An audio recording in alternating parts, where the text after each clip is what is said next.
Me arrojaron a un asilo cuando mi hijo vendió mi casa sin autorización para pagar un viaje de lujo.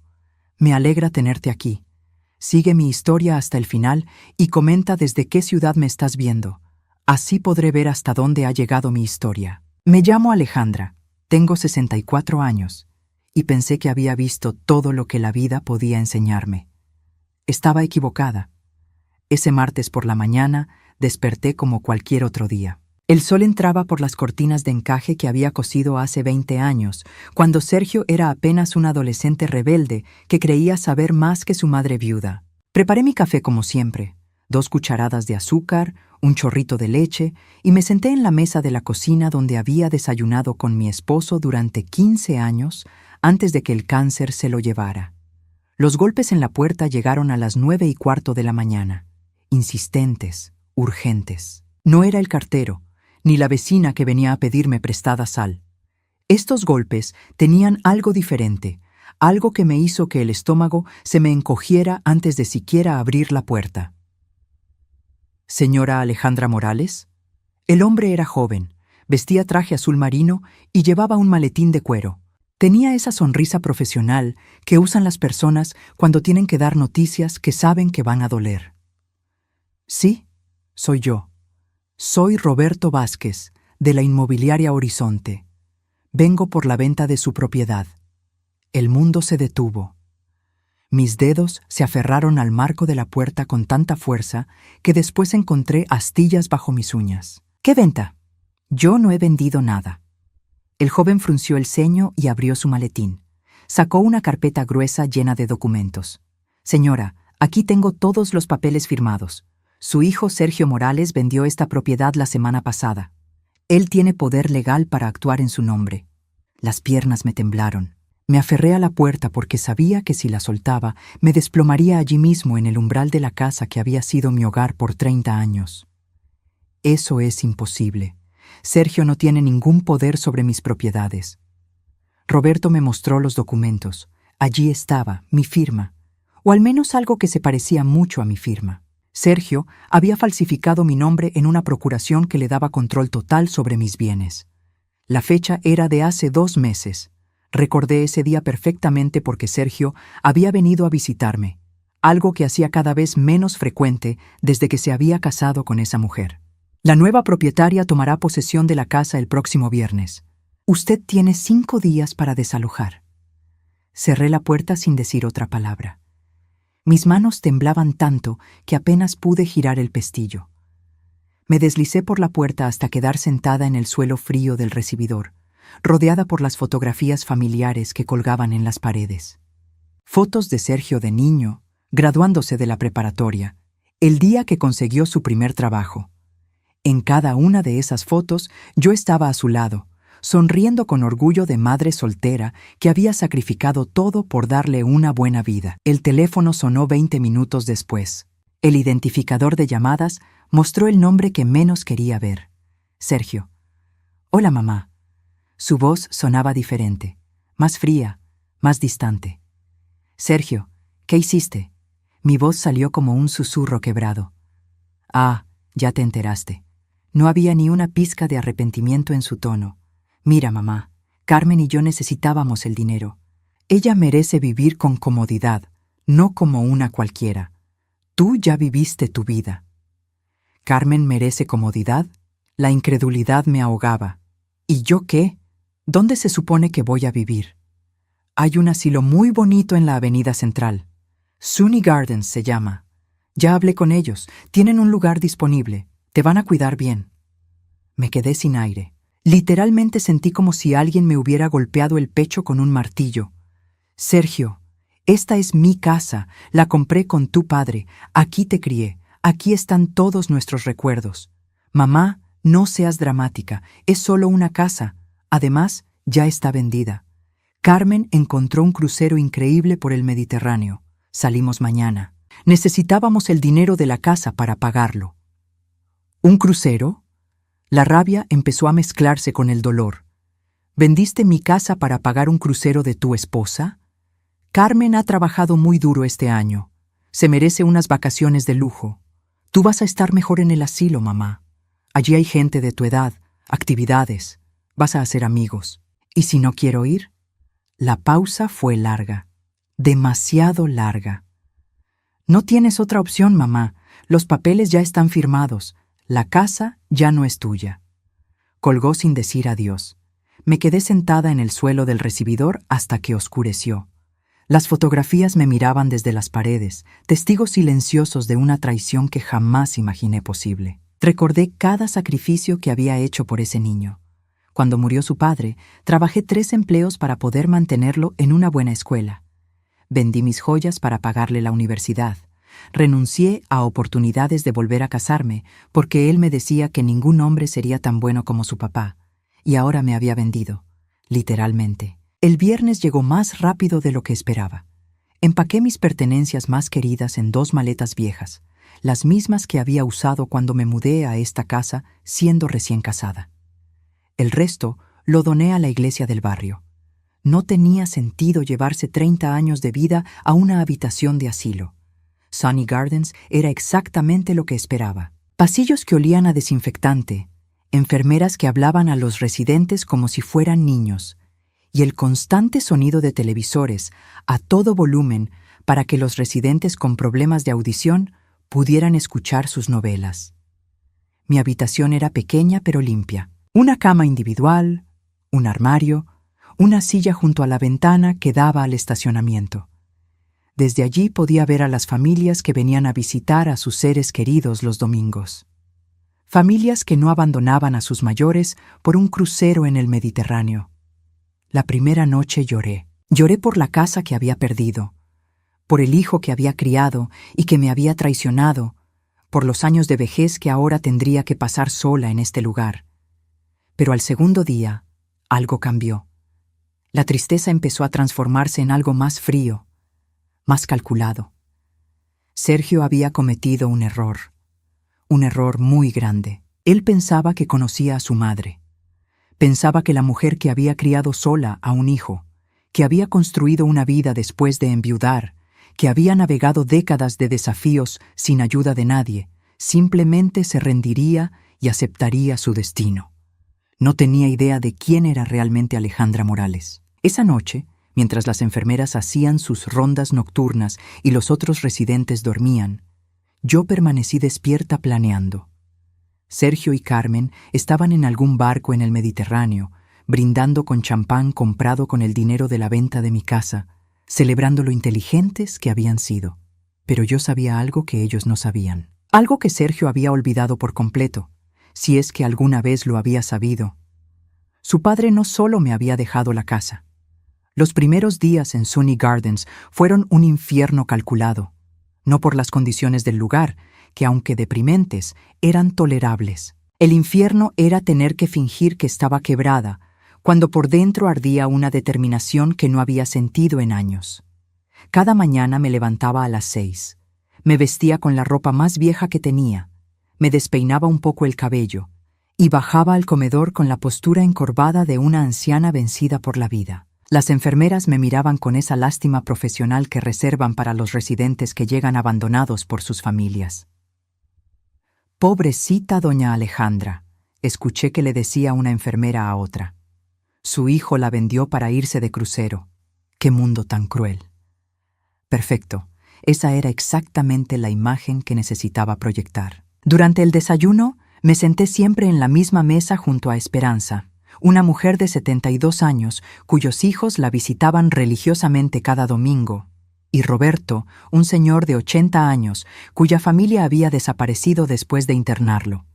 Escuchaba sus historias, asentía en los momentos apropiados, pero mi mente estaba en otra parte. Al tercer día, fingí confusión cuando la enfermera me preguntó si quería llamar a mi hijo. «¿Sergio? ¿Está en casa?», pregunté con voz temblorosa. Pensé que se había ido de viaje. «Ah, sí, señora. Se fue de crucero, ¿recuerda?» «¿Crucero?», puse cara de confundida. «¿Con quién se fue?». La enfermera intercambió una mirada preocupada con su colega. «Con su esposa, señora. Con Carmen». «Ah, sí, Carmen». Dejé que mi voz se apagara, como si estuviera perdiendo el hilo del pensamiento. Era un acto perfecto. Necesitaba que todos creyeran que el trauma del abandono me había afectado mentalmente. Mientras menos amenazante pareciera, mejor podría moverme sin ser detectada. El cuarto día logré mi primer objetivo. Durante la siesta de la tarde, cuando la mayoría de los residentes dormían y las enfermeras estaban en el cambio de turno, me escabullí hacia la oficina administrativa. La puerta estaba abierta y la secretaria había salido a almorzar. Me deslicé hacia el teléfono y marqué el número que tenía memorizado desde hacía 20 años. Daniel Herrera, el abogado que había manejado los asuntos legales cuando murió mi esposo. Despacho Herrera. Daniel, soy Alejandra Morales. ¿Alejandra? Dios mío, ¿cómo estás? Me enteré de lo que pasó con tu casa. Lo siento mucho. Daniel, necesito verte, es urgente. Por supuesto, ¿puedes venir a la oficina mañana? Estoy en Sunny Gardens. Mi hijo me internó aquí después de vender mi casa. La pausa fue larga. Alejandra, ¿me estás diciendo que Sergio vendió tu casa sin tu consentimiento? Falsificó mi firma en una procuración.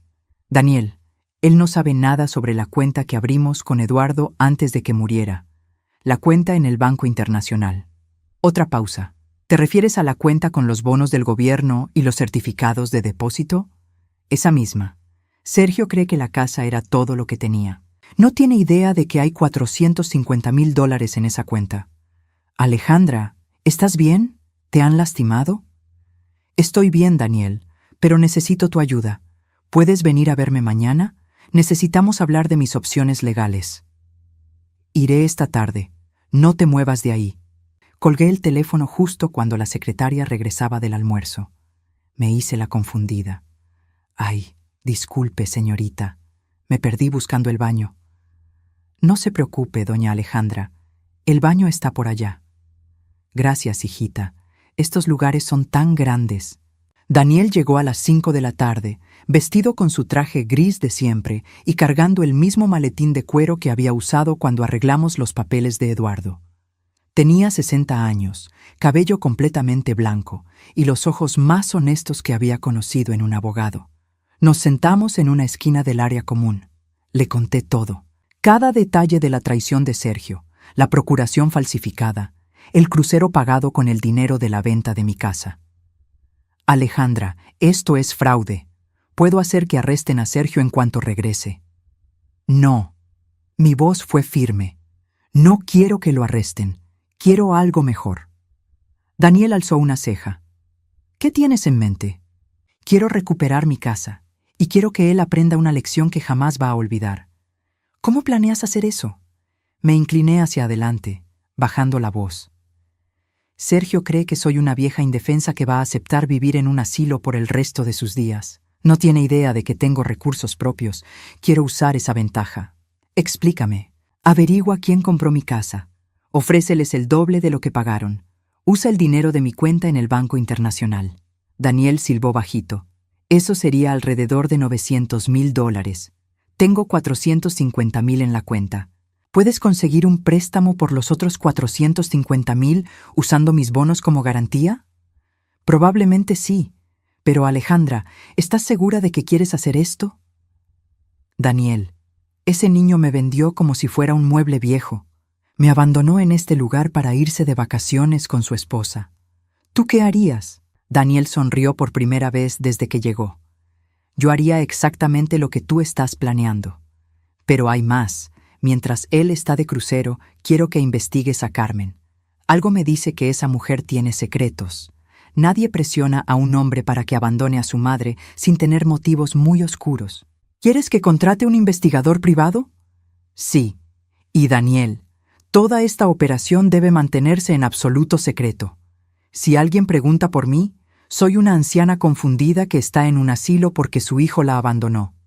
Entendido. ¿Algo más? Sí. Averigua exactamente cuándo regresa Sergio de su crucero. Quiero estar esperándolo. Daniel se puso de pie y me tomó la mano. Alejandra, siempre supe que Eduardo se casó con una mujer extraordinaria. Ahora lo confirmo. Solo soy una madre que está cansada de ser pisoteada. Después de que Daniel se fue, regresé a mi habitación y me senté junto a la ventana. En el estacionamiento, una familia despedía a su abuela después de una visita dominical. La anciana lloraba mientras ellos se alejaban, pero al menos lloraba porque los extrañaría, no porque la hubieran traicionado. Esa noche, durante la cena, una de las enfermeras se acercó a mi mesa. «Doña Alejandra, ¿cómo se siente? La vimos hablando con un señor esta tarde». «¿Un señor?». Puse cara de confundida otra vez. «¿Cuál señor?». «El que vino a visitarla». «Ay, hijita, yo no recuerdo ningún señor. ¿Estás segura de que era conmigo?». La enfermera me miró con preocupación. Tal vez debería hablar con el doctor sobre su memoria. Sí, tal vez debería. Sonreí con la expresión más inocente que pude fingir. El plan estaba funcionando perfectamente. Todos me veían como una anciana confundida y frágil. Nadie sospecharía que la misma mujer que aparentemente no recordaba haber tenido una visita estaba orquestando la venganza más sofisticada de su vida. Al 8º día en Sunny Gardens, Daniel me llamó con las primeras noticias. «Alejandra, tengo información sobre Carmen». «Te escucho». «Tu nuera tiene deudas de juego por más de $200,000. Mi corazón se aceleró». «¿Deudas de juego?». «Sí. Al parecer frecuenta los casinos de la ciudad. Los prestamistas ya están buscándola. Sergio no tiene idea». Una sonrisa lenta se extendió por mi rostro. «¿Algo más?». «Sí, ya contacté a los compradores de tu casa. Están dispuestos a vender por el doble. Al parecer necesitan dinero urgentemente para una inversión». «Perfecto. ¿Cuándo podemos cerrar la compra?». «La próxima semana. Y Alejandra, hay algo más que necesitas saber». «¿Qué?». «Sergio y Carmen regresan de su crucero este viernes». Cerré los ojos, sintiendo cómo las piezas del rompecabezas caían en su lugar. «Daniel, necesito salir de aquí el jueves por la noche. Ya está arreglado. Oficialmente, una sobrina lejana viene a llevarte a vivir con ella. Nadie va a hacer preguntas». «Perfecto». Esa noche me dormí con la primera sonrisa genuina en 2 semanas. Sergio pensaba que me había destruido, pero no tenía idea de la tormenta que estaba a punto de desatarse sobre su vida perfecta. El niño que había criado estaba a punto de recibir la educación que debía haberle dado hace muchos años. El miércoles por la mañana, mientras fingía estar confundida sobre qué día era, recibí la llamada que había estado esperando. «Alejandra, soy Daniel. Tengo noticias importantes». Me escabullí hacia el teléfono de la oficina durante el cambio de turno, como había hecho ya tantas veces. Las enfermeras ya estaban acostumbradas a mi confusión, y nadie prestaba atención a una anciana perdida que buscaba el baño. «Te escucho». «Los compradores de tu casa aceptaron la oferta. $900,000. Podemos cerrar el trato mañana por la mañana». Sentí un alivio profundo mezclado con una satisfacción que no había experimentado en semanas. ¿Y el investigador? «Carmen tiene más secretos de los que imaginábamos. ¿Puedes hablar con seguridad?». Miré alrededor. La oficina estaba vacía y la puerta cerrada. «Sí, estoy sola». «Tu nuera no solo tiene deudas de juego. Ha estado sacando dinero de la cuenta conjunta que tiene con Sergio sin que él lo sepa. Además, el investigador encontró algo más interesante». «¿Qué?». «Carmen está teniendo una aventura con el dueño del casino donde juega, un hombre llamado Ricardo Mendoza. Al parecer, llevaban planeando este golpe desde hace meses». Las piezas del rompecabezas comenzaron a encajar de una manera que me llenó de una rabia fría y calculada. «¿Me estás diciendo que Carmen manipuló a Sergio para que vendiera mi casa?». «Eso parece». Según lo que pudo averiguar el investigador, ella le dijo a Sergio que sus amigas se burlaban de ella porque no podían permitirse las vacaciones lujosas que ellas tomaban. Le metió en la cabeza que era su responsabilidad como esposo darle la vida que se merecía. Cerré los ojos, viendo claramente la imagen de mi hijo débil y manipulable cayendo en las garras de esa mujer. Sergio siempre había sido inseguro, siempre había necesitado aprobación. Desde niño buscaba constantemente mi validación y aparentemente había transferido esa necesidad a su esposa. «Daniel, hay algo que no te he contado sobre Sergio. Te escucho». «Esto no es la primera vez que me traiciona». La pausa fue larga. «¿Qué quieres decir?». Respiré profundo. Era hora de revelar verdades que había guardado durante años. Cuando Eduardo murió, Sergio tenía 17 años. Yo estaba devastada, trabajando 3 empleos para mantenerlo, pagándole una universidad cara. Él sabía exactamente lo que yo estaba sacrificando. Y un día encontré que habían entrado a mi habitación.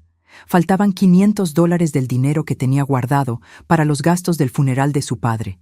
Dinero que había ahorrado centavo a centavo, trabajando turnos extras. ¿Sergio lo robó? Lo confronté. Lloró. Me pidió perdón. Dijo que había sido para impresionar a una novia. Me juró que nunca volvería a pasar. Yo lo perdoné porque era mi hijo y acababa de perder a su padre. Pero no fue la última vez. No. A los 20 años, falsificó mi firma para sacar un préstamo estudiantil que nunca usó para estudios. Se lo gastó en un auto deportivo. Cuando los del banco me llamaron, él ya había vendido el auto y perdido el dinero en apuestas. Daniel suspiró. ¿Lo confrontaste? Sí. Esta vez no lloró. Me dijo que yo era demasiado conservadora con el dinero, que él sabía mejor cómo manejarlo. Que cuando fuera mi hora de morir, él iba a heredar todo de todas formas, así que qué importaba si lo tomaba un poco antes. Dios mío, Alejandra. Fue entonces cuando abrí la cuenta secreta en el Banco Internacional. Eduardo me había dejado más dinero del que Sergio sabía. Decidí que si mi hijo veía mi herencia como algo que ya le pertenecía, entonces yo me aseguraría de que nunca la obtuviera. ¿Él no sabe nada sobre esa cuenta? Nada. Desde entonces, cada vez que me preguntaba sobre mi situación financiera, le decía que apenas me alcanzaba con la pensión de Eduardo y el seguro social. Le hice creer que la casa era prácticamente todo lo que tenía de valor. ¿Y funcionó? Durante años, sí. Sergio se tranquilizó pensando que no había nada que robar. Pero cuando apareció Carmen en su vida, todo cambió. Ella empezó a presionarlo, a decirle que yo tenía que tener más dinero escondido, que las viudas siempre guardan efectivo en la casa. Por eso, la presión para vender la casa. Exacto.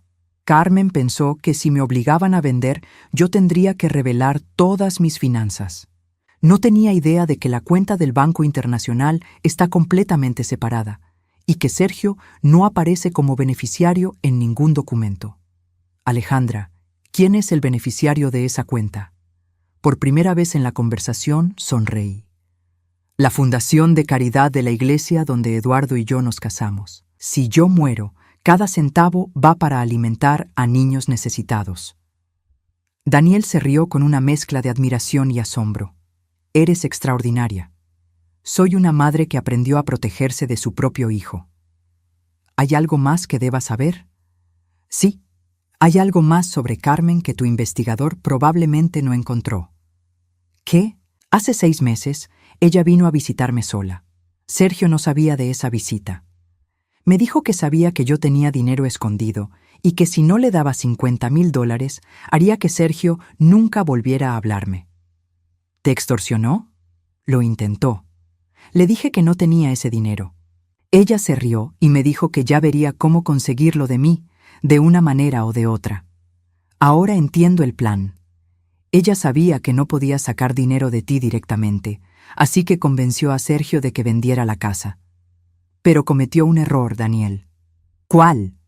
Subestimó a la mujer que crió a su esposo. Sergio puede ser débil y codicioso, pero yo no. Y ahora voy a demostrarle a esa mujerzuela exactamente con quién se metió. ¿Qué necesitas que haga? Mañana, cuando cierre la compra de la casa, quiero que hagas algo más. Usa tus contactos en el sistema legal para asegurarte de que los acreedores de Carmen sepan exactamente cuándo ella regresa del crucero. ¿Quieres que la estén esperando? Quiero que Sergio vea quién es realmente la mujer por la que me vendió. Alejandra, hay algo más que debes saber. El investigador siguió el rastro del dinero del crucero. ¿Y? Carmen no pagó toda la factura con el dinero de la venta de tu casa. Usó tarjetas de crédito para cubrir los extras. Según lo que pudimos averiguar, cargó otros $30,000 en compras a bordo, restaurantes caros, excursiones privadas. ¿Tarjetas de crédito de quién? Algunas son de ella, pero otras están a nombre de Sergio. Él no tiene idea de cuánto debe. Una sonrisa fría se extendió por mi rostro. Perfecto. Así que cuando regrese, no solo va a descubrir que perdió a su madre y su casa, sino que también debe dinero que no sabía que debía. Y eso no es todo. Carmen le ha estado diciendo a Ricardo, su amante, que Sergio es muy rico. Le prometió que después del crucero lo dejaría y se irían juntos a vivir a México con todo el dinero. ¿Ella planea abandonar a Sergio? Inmediatamente después de regresar, el investigador interceptó algunos de sus mensajes. Ella y Ricardo ya alquilaron un departamento en Cancún. Me quedé en silencio por un momento, procesando la magnitud completa de la traición que se estaba desarrollando. Sergio no solo me había vendido por nada, había sido utilizado por una mujer que nunca lo amó, que lo vio únicamente como un medio para obtener dinero. Una parte muy pequeña de mí sintió lástima por él, pero solo por un momento.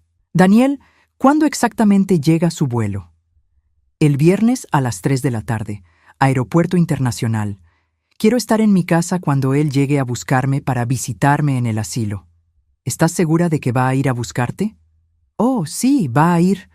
Porque Carmen le va a pedir que me visite para arreglar las cosas antes de que ella lo abandone. Necesita asegurarse de que yo no cause problemas legales que puedan afectar su escape. ¿Cómo puedes estar tan segura? Porque conozco a mi hijo, Daniel, y ahora conozco a su esposa. Los dos son predecibles cuando se trata de dinero y autopreservación. Muy bien, mañana temprano vamos por ti al asilo. A las 2 de la tarde serás oficialmente la propietaria de tu casa otra vez. Daniel. ¿Sí? Asegúrate de que los acreedores de Carmen tengan la dirección de mi casa también. Quiero que lleguen justo después de que Sergio descubra que estoy de vuelta. Eres diabólicamente brillante. ¿Lo sabías? Soy una mujer que durante 30 años creyó en el amor incondicional de madre. Ahora soy una mujer que aprendió que algunos hijos no merecen ese amor. Después de colgar, regresé a mi habitación con pasos lentos y la postura encorvada de siempre. Esperanza me estaba esperando junto a la ventana. «Alejandra, ¿estás bien? Te ves diferente». Me senté a su lado, manteniendo mi máscara de confusión. ¿Diferente cómo? No sé, como si hubieras recordado algo importante. Sonreí con la expresión más inocente que pude fingir. «Ay, Esperanza, yo ya no recuerdo nada importante. Se me olvida hasta qué día es». Pero por dentro, cada célula de mi cuerpo vibraba con anticipación. Mañana por la noche estaría durmiendo en mi propia cama, en mi propia casa. Y el viernes, cuando Sergio llegara a buscar a la madre abandonada que pensaba haber destruido, se encontraría con una mujer que había estado 3 pasos adelante de él todo el tiempo. La partida de ajedrez estaba llegando a su fin, y él ni siquiera sabía que había estado jugando. El jueves amaneció gris y lluvioso, pero para mí fue el día más brillante en semanas. A las 8 de la mañana, mientras las enfermeras servían el desayuno institucional de huevos aguados y tostadas frías, yo estaba terminando de empacar las 2 maletas que había llegado cargando. Daniel llegó puntualmente a las 9, acompañado de una mujer joven de cabello castaño que se presentó como su sobrina. Era parte del plan. Oficialmente, la sobrina lejana me sacaba del asilo para llevarme a vivir con su familia en otro estado. Nadie haría preguntas, y si Sergio llegaba a investigar, encontraría una historia completamente creíble. «Buenos días, tía Alejandra», dijo la mujer con una sonrisa genuina. «Soy Patricia, ¿recuerdas que hablamos por teléfono?» Mantuve mi actuación hasta el final. «¿Patricia? Ay, hijita, lo siento. Se me olvidan las cosas últimamente». La enfermera jefe nos acompañó hasta la salida, entregándome una bolsa con mis medicamentos y una carpeta con mis documentos médicos. «Cuídese mucho, doña Alejandra. Y Patricia, cualquier cosa que necesite, no dude en llamarnos». «Muchas gracias por todo», respondió Patricia. «Mi familia está muy emocionada de tener a la tía Alejandra con nosotros». En el auto mantuve el silencio hasta estar segura de que nadie nos seguía. Cuando Daniel tomó la autopista hacia el centro de la ciudad, finalmente me permití relajar los hombros. «¿Todo listo para la firma?», pregunté, dejando caer la máscara de confusión por primera vez en 2 semanas. Daniel me miró por el espejo retrovisor con una sonrisa. «Los documentos están preparados. En 2 horas serás oficialmente la propietaria de tu casa otra vez». Los nuevos compradores están ansiosos por cerrar el trato. Al parecer, necesitan el dinero urgentemente para una oportunidad de inversión en bienes raíces. ¿Y los otros arreglos? Todo coordinado. Los acreedores de Carmen tienen la información que necesitan. Ricardo Mendoza, su amante, también recibió una llamada anónima informándole sobre las deudas reales de Carmen. Al parecer, él pensaba que ella era rica. ¿Cómo reaccionó? Patricia, que en realidad era la asistente de Daniel, se giró desde el asiento del pasajero. Según nuestro contacto, Ricardo canceló el apartamento en Cancún y cambió su número de teléfono. Carmen no tiene idea de que su plan de escape se desintegró. Una satisfacción profunda me llenó el pecho. Perfecto. Llegamos al banco a las 11. La firma de documentos fue sorprendentemente rápida. Después de tanto drama y dolor, recuperar mi casa fue simplemente cuestión de firmar algunos papeles y transferir dinero. El gerente del banco, un hombre mayor que había conocido a Eduardo, me saludó como a una vieja amiga. Señora Morales, me alegra mucho verla. Lamento mucho lo que pasó con la venta de su casa. Gracias, señor Ramírez, pero como puede ver, todo se resolvió. ¿Su hijo sabe que usted recuperó la propiedad? Sergio se enterará muy pronto. El gerente asintió con una expresión que sugería que sabía más de lo que decía. Si necesita cualquier cosa, no dude en contactarnos. Conocíamos y respetábamos mucho a su esposo. A las 2 de la tarde, Daniel me entregó las llaves de mi casa. Las mismas llaves que había tenido que dejar cuando los compradores tomaron posesión hacía 2 semanas. Mis manos temblaron ligeramente al tocar el metal frío. ¿Estás segura de que quieres hacer esto sola?, preguntó Daniel. ¿Puedo quedarme contigo hasta que llegue Sergio? No, Daniel. Esto es algo que tengo que enfrentar yo sola. ¿Tienes todo lo que necesitas? Sí. Toqué mi bolso, donde llevaba los documentos de la compra, las copias de toda la investigación sobre Carmen y algo más que había guardado durante años, el testamento original de Eduardo, donde claramente establecía que Sergio no tenía ningún derecho sobre las cuentas del Banco Internacional. Alejandra, Daniel me tomó la mano. Eres la mujer más fuerte que conozco. Soy una mujer que está cansada de ser pisoteada por su propio hijo. La casa estaba exactamente como la recordaba. Los compradores habían sido cuidadosos con mis pertenencias, guardando todo en cajas ordenadas en el garaje. Pasé la tarde desempacando, colocando las fotografías familiares de vuelta en sus lugares, preparando mi hogar para el enfrentamiento que sabía que vendría. A las 5, mientras organizaba los álbumes de fotos en la sala, sonó el timbre. Por un momento mi corazón se aceleró, pensando que Sergio había regresado antes de lo esperado. Pero cuando abrí la puerta, encontré a mis vecinos de al lado, los señores García. Alejandra, la señora García me abrazó con lágrimas en los ojos. Pensamos que te habías ido para siempre, cuando vimos que la casa se vendió. Es una larga historia, Elena, pero como pueden ver, estoy de vuelta. ¿Tu hijo sabe que regresaste? Se va a enterar muy pronto. El señor García frunció el ceño. Alejandra, si necesitas cualquier cosa, solo tienes que llamarnos. Lo que Sergio te hizo, eso no está bien. Gracias, Roberto, pero puedo manejar a mi hijo. Esa noche cené sola en mi cocina, en la misma mesa donde había desayunado la mañana que comenzó toda esta pesadilla. Pero ahora no sentía miedo ni tristeza. Sentía una determinación feroz y una calma que no había experimentado en años. A las 9 de la noche, Daniel me llamó con el reporte final.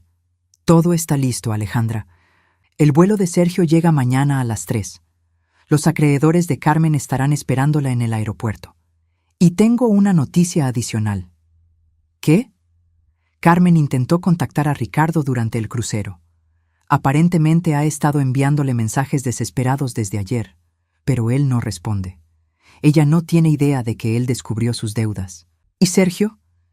Según los registros de llamadas del barco, Carmen no le ha dicho nada a Sergio sobre sus planes de abandonarlo. Él sigue creyendo que van a vivir felices con el dinero de la venta de tu casa. ¿Cuánto dinero les queda? Después de pagar el crucero y todos los extras, probablemente menos de $100,000. Pero con las deudas de juego de Carmen y las tarjetas de crédito que cargó sin que él supiera, en realidad deben aproximadamente $250,000. Entonces van a regresar creyendo que son ricos, pero en realidad están en bancarrota. Exacto. Y cuando Carmen se dé cuenta de que Ricardo la abandonó y que los acreedores la están buscando, va a entrar en pánico. Probablemente tratará de sacar más dinero de Sergio. ¿Y cuando Sergio se dé cuenta de que no hay más dinero? Ahí es cuando probablemente vendrá a buscarte, esperando convencerte de que le des dinero para salvar su matrimonio. Me recosté en mi silla, visualizando toda la secuencia de eventos que se desarrollaría en las próximas 24 horas. Daniel, hay una cosa más que necesito que hagas. Lo que necesites. Mañana por la tarde, después de que Sergio descubra que estoy en casa, va a llamarte desesperado. Probablemente va a amenazar con demandarte por ayudarme a robar mi propia casa. ¿Y qué quieres que le diga? Dile que estás dispuesto a reunirte con él aquí, en mi casa, a las 6 de la tarde. Dile que podemos discutir una solución legal a toda esta situación. ¿Quieres que venga aquí? Quiero que esté aquí cuando lleguen los acreedores de Carmen. Quiero que vea exactamente en qué clase de mujer confió para que lo ayudara a traicionarme.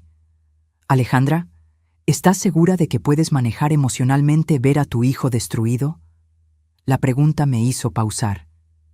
Por un momento, la imagen de Sergio como un niño pequeño corriendo hacia mí después de caerse de su bicicleta cruzó por mi mente.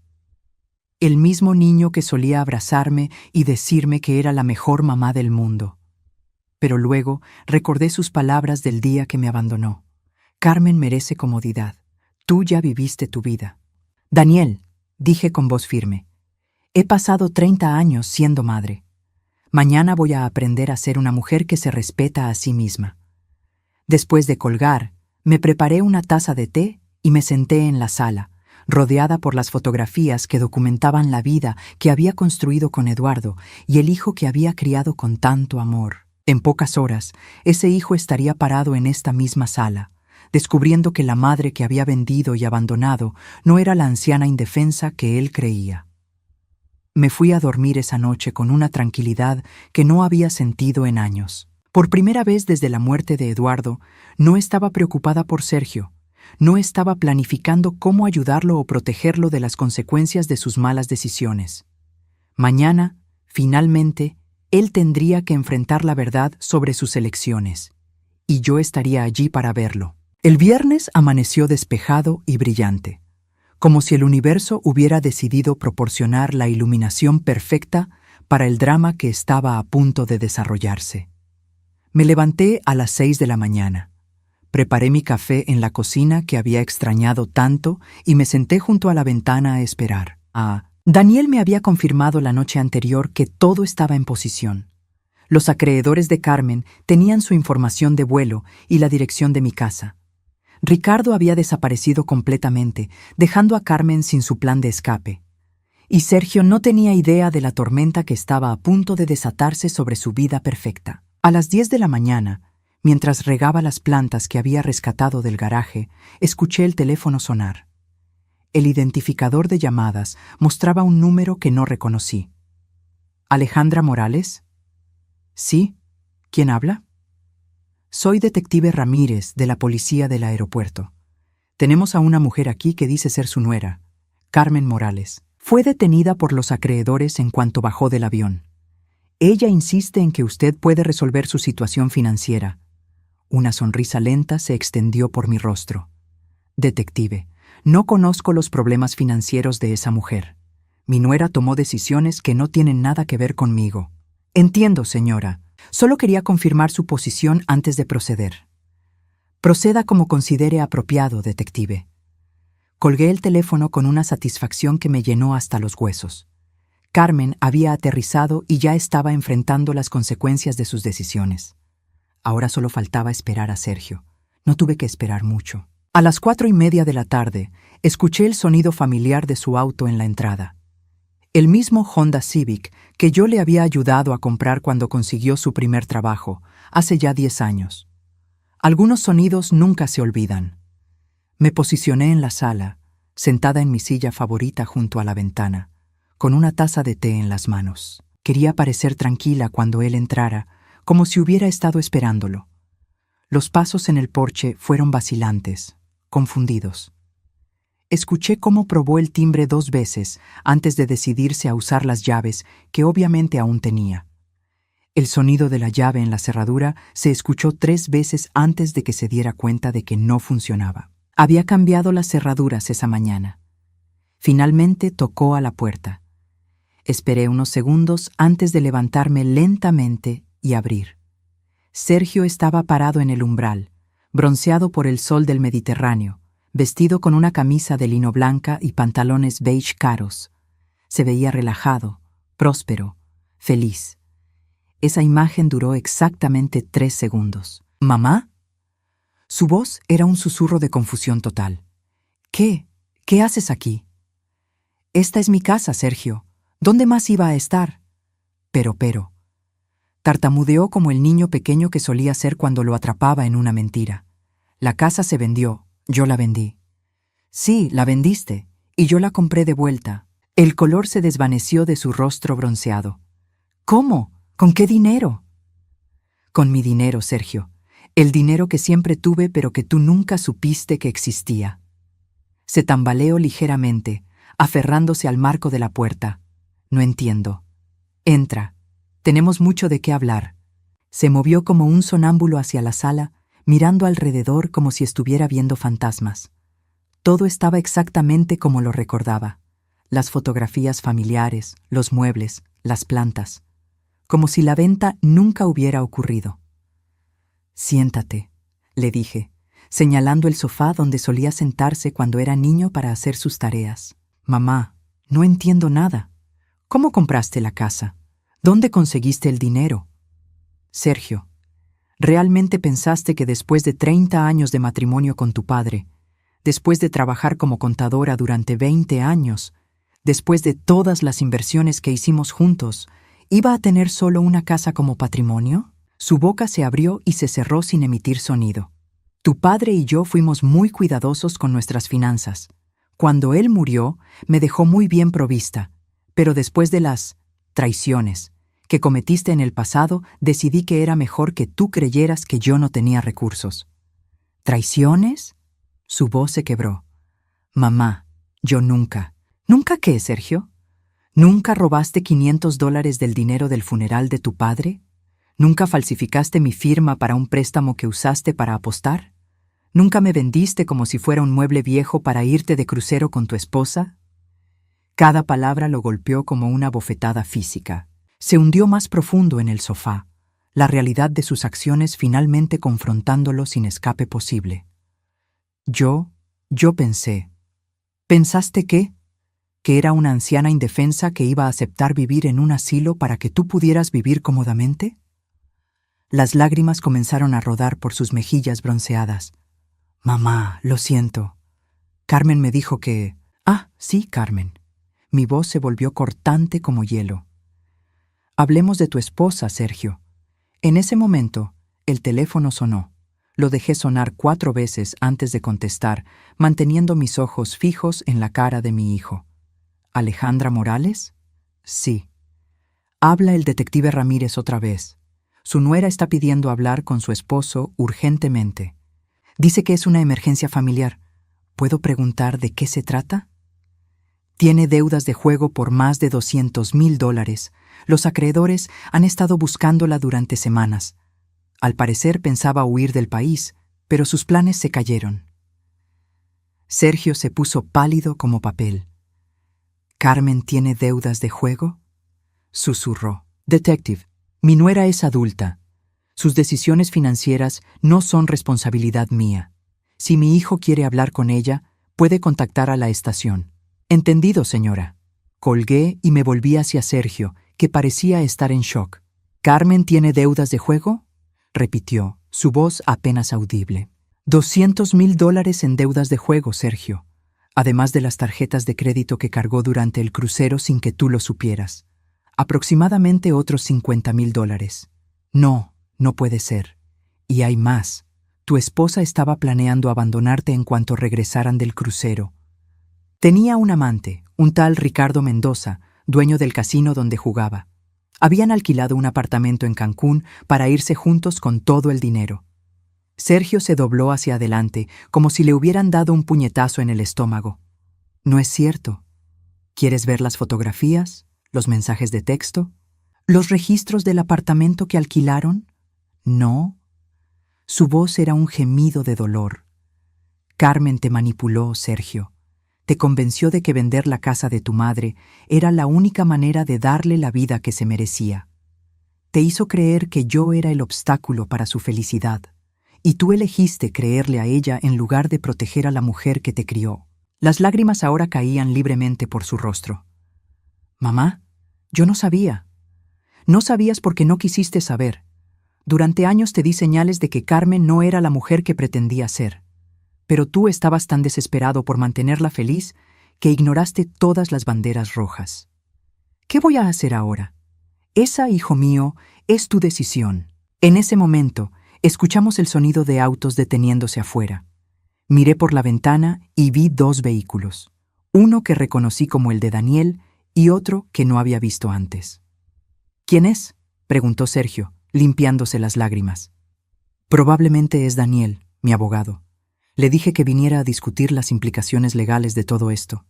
Sergio se irguió ligeramente. ¿Implicaciones legales? Sergio, falsificaste mi firma, vendiste mi propiedad sin mi consentimiento. Técnicamente, eso es fraude. El pánico se apoderó de sus ojos. Mamá, no, tú no harías eso. ¿No haría qué? ¿Protegerme legalmente de alguien que me robó y me abandonó? La puerta sonó antes de que él pudiera responder. Me levanté lentamente, disfrutando cada segundo de su agonía. Sergio, le dije mientras caminaba hacia la puerta, durante 30 años creí que te había enseñado la diferencia entre el bien y el mal. Resulta que solo te enseñé a esconder mejor tus verdaderas intenciones. Abrí la puerta para encontrar a Daniel acompañado de 2 hombres en trajes oscuros que claramente no eran abogados. Señora Morales, dijo uno de los hombres, somos investigadores privados contratados por los acreedores de Carmen Morales. Entendemos que su hijo puede tener información sobre los activos de su esposa. Sergio apareció detrás de mí, con cara de terror total. ¿Qué activos? No tenemos activos. Los investigadores intercambiaron una mirada. Señor Morales, su esposa les dijo a sus acreedores que usted tenía acceso a una herencia familiar sustancial. ¿Qué herencia? Sergio me miró con ojos desesperados. Mamá, ¿de qué están hablando? Sonreí con frialdad. No tengo idea, Sergio. Al parecer, tu esposa les ha estado mintiendo a muchas personas.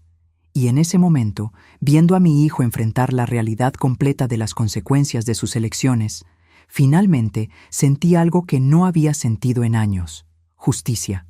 6 meses después, me desperté como todos los días desde que recuperé mi casa, con una tranquilidad profunda que había olvidado que existía.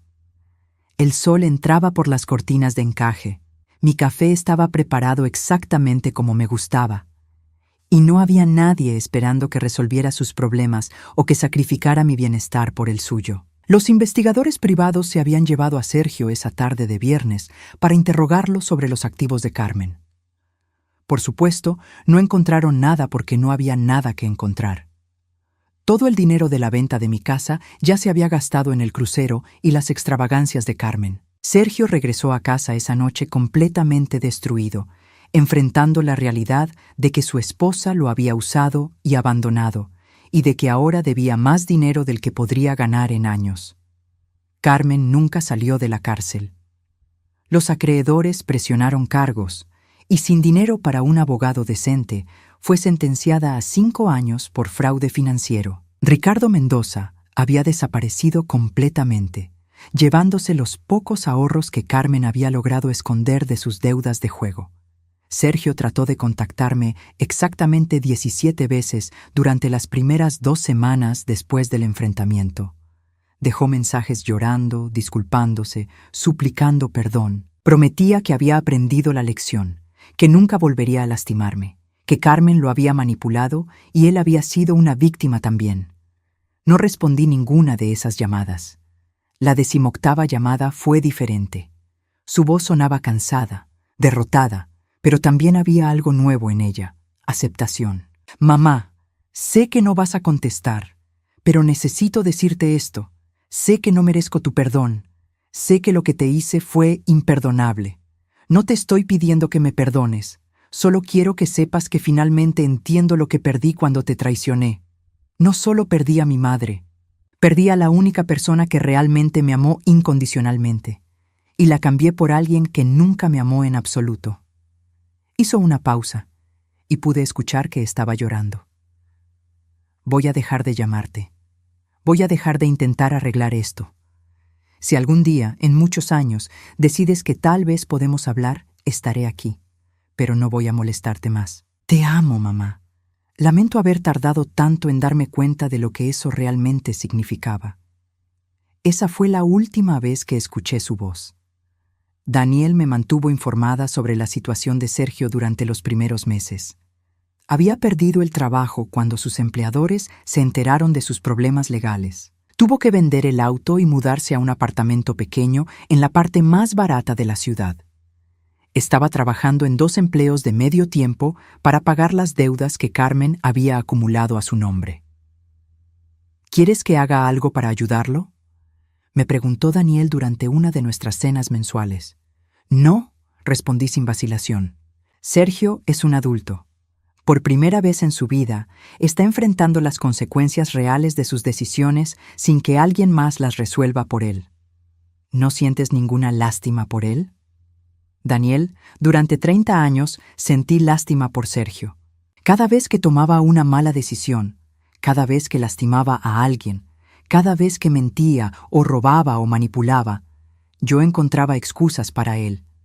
Decía que era joven, que estaba confundido, que había perdido a su padre muy temprano. Pero la verdad es que algunas personas necesitan tocar fondo para aprender a valorar lo que tenían. Y si nunca aprende, entonces esa será su elección, pero ya no será mi responsabilidad. La transformación más profunda en mi vida no fue solo la ausencia de Sergio, fue la ausencia de la constante ansiedad que había llevado durante décadas sin darme cuenta.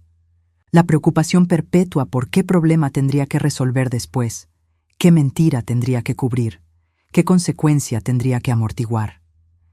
Empecé a hacer cosas que había postergado durante años. Me uní a un club de lectura en la biblioteca local. Comencé a tomar clases de pintura en acuarela. Entonces, viajé a visitar a mi hermana en Oregón. Algo que había querido hacer durante 5 años, pero nunca había podido, porque siempre había alguna crisis de Sergio que requería mi atención. En el club de lectura conocí a Marta, una mujer de 68 años, que había pasado por una experiencia similar con su hijo adicto. Durante años había vaciado sus ahorros para pagar sus rehabilitaciones, sus deudas, sus problemas legales. Finalmente, después de que él robó las joyas de su difunta madre para vender por drogas, ella tomó la misma decisión que yo había tomado. La gente piensa que somos madres crueles, me dijo una tarde mientras caminábamos por el parque. No entienden que a veces el acto más amoroso que puedes hacer es dejar que alguien enfrente las consecuencias de sus acciones. ¿Tu hijo alguna vez cambió?, le pregunté. Sí, pero no por nada que yo hiciera. Cambió cuando finalmente se dio cuenta de que nadie más iba a rescatarlo. Ahora lleva 3 años sobrio y trabajando en construcción. Hablamos una vez al mes, pero nunca me pide dinero. ¿Lo perdonaste?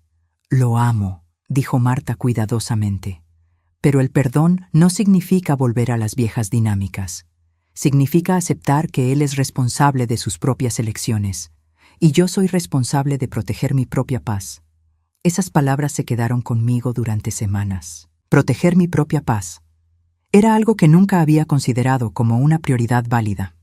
Al año de haber recuperado mi casa, Daniel me visitó con una propuesta inesperada. Alejandra, tengo un cliente que está en una situación similar a la tuya. Una señora mayor cuyo hijo está tratando de forzarla a vender su casa para pagar sus deudas de juego. ¿Estarías dispuesta a hablar con ella? ¿Por qué? Porque necesita escuchar de alguien que logró salir de una situación así. Necesita ver que es posible recuperar el control de su propia vida. Pensé en ello durante varios días. Finalmente acordé reunirme con la señora, una mujer llamada Isabel de 72 años, cuyo hijo la había estado manipulando psicológicamente durante meses. «Me siento tan culpable», me dijo Isabel con lágrimas en los ojos. «Es mi hijo. ¿Cómo puedo negarle ayuda?» «Isabel», le dije gentilmente, ¿ayudar a alguien significa permitir que te destruyan? No sé. Siempre pensé que el amor de una madre era incondicional. El amor puede ser incondicional, pero el comportamiento que aceptas no tiene que serlo. Puedes amar a tu hijo y aún así negarte a permitir que arruine tu vida. ¿Cómo lo haces? ¿Cómo vives con la decisión? ¿Quieres que te sea honesta? Vivo mejor de lo que he vivido en años. Por primera vez en décadas, mi vida me pertenece a mí. 6 meses después, Isabel me llamó para contarme que había logrado mantener su casa y que su hijo había entrado voluntariamente a un programa de rehabilitación para ludópatas. No fue hasta que dejé de rescatarlo que se dio cuenta de que necesitaba ayuda real, me dijo. Esas conversaciones me ayudaron a entender que mi experiencia con Sergio no había sido única. Había miles de madres que habían sacrificado su bienestar por hijos adultos que se aprovechaban de su amor. Y muchas de ellas nunca se daban cuenta de que tenían el poder de cambiar esa dinámica. En mi segundo aniversario de libertad, como había comenzado a pensar en el día que Sergio me abandonó en el asilo, hice algo que no había hecho en años. Cené sola en un restaurante elegante. Pedí vino caro, el postre más decadente del menú, y no sentí ni un segundo de culpa por gastar dinero en mí misma. Mientras conducía de regreso a casa esa noche, pasé por el apartamento donde Daniel me había dicho que vivía Sergio. Era un edificio viejo en una parte deteriorada de la ciudad. Las luces estaban encendidas en lo que creía que era su ventana.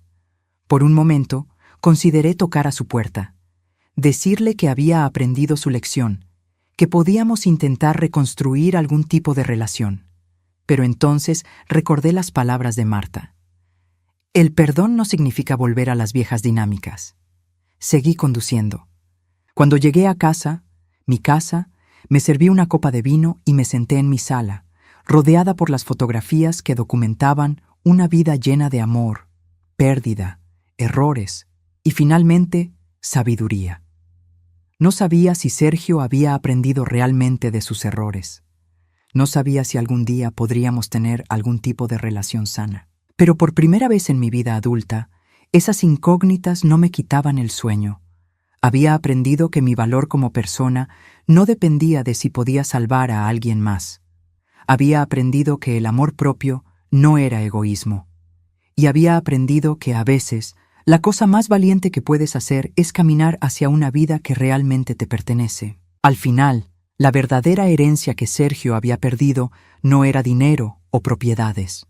Era la oportunidad de conocer a la mujer fuerte, independiente y sabia en la que su madre se había convertido una vez que dejó de vivir su vida a través de las necesidades de él. Esa noche, por primera vez en años, me dormí sin preocuparme por nadie más que por mí misma. Y fue la noche más pacífica que había tenido en décadas.